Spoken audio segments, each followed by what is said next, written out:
Dear student, स्वागत है आप सभी का अपने YouTube channel drill of nursing पे।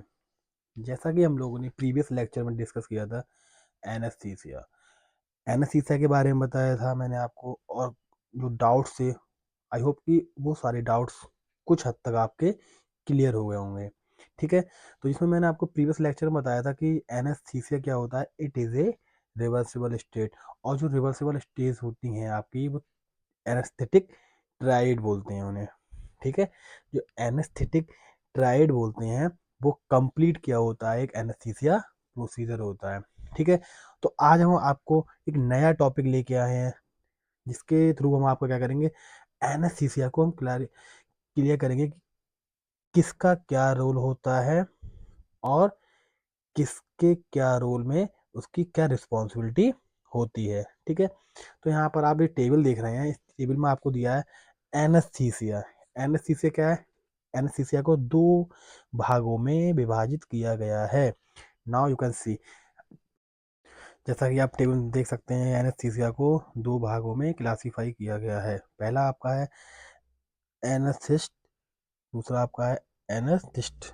ठीक है, जो आपका एनेस्थिस्ट होता है इसको क्या है, तीन भागों में विभाजित किया गया है।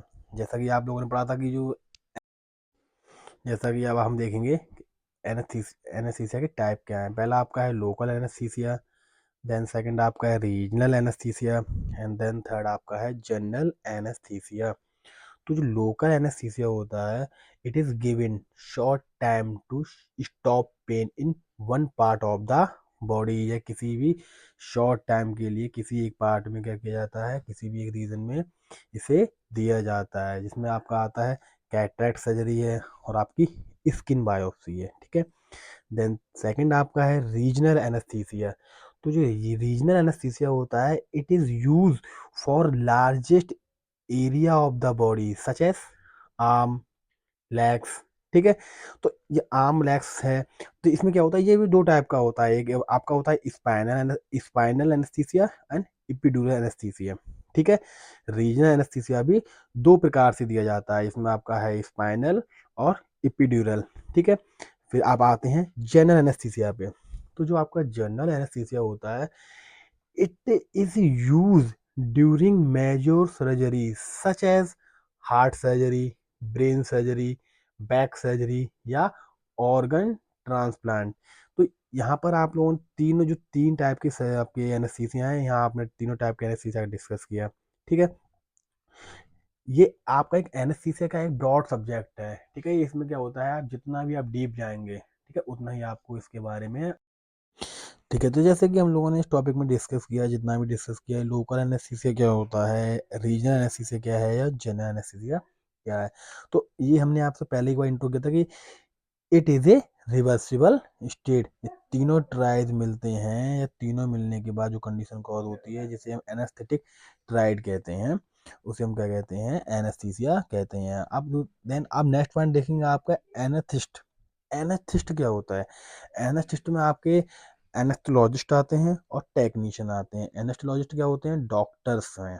ठीक है, जो एनेस्थीसिया के डॉक्टर्स होते हैं, इस टीम में उनको रखा गया है। देन आपका टेक्नीशियन, टेक्नीशियन में आपके वो आते हैं, जैसे आपका ओटी टेक्नीशियन होगा। ठीक है, तो टेक्नीशियन और एनेस्थोलॉजिस्ट में क्या आपका डिफरेंट है, इसमें बस यही है आपका कि दोनों ही का सेम काम होता है, बट इन जो एनेस्थीसिया डॉक्टर होते हैं, इनकी नॉलेज टेक्नीशियन की नॉलेज की कंपेयर में अधिक होती है। ठीक है, इन्हें क्या होता है, इन्हें डायरेक्टली पता होता है हम कोई मेडिसिन दे रहे हैं तो उसका काम क्या है, हमें इस रीजन को क्या करना है, एनेस्थीसिया करना है, लॉस ऑफ सेंसेशन करना है। बट एनेस्थोल जो एनेस्थीसिया के डॉक्टर होते हैं, इन्हें ये पता है कि इस मेडिसिन को जब हम देंगे तो वो किस तरह किस रीजन में काम करेगी और किस तरह उस पर्टिकुलर एरिया के सेंसेशन को लॉस करेगी। ठीक है, तो आज के कंप्लीट टॉपिक में मैं आशा करता हूँ आपको एनेस्थीसिया के बारे में कुछ इम्पोर्टेंट हेल्प हुई होगी।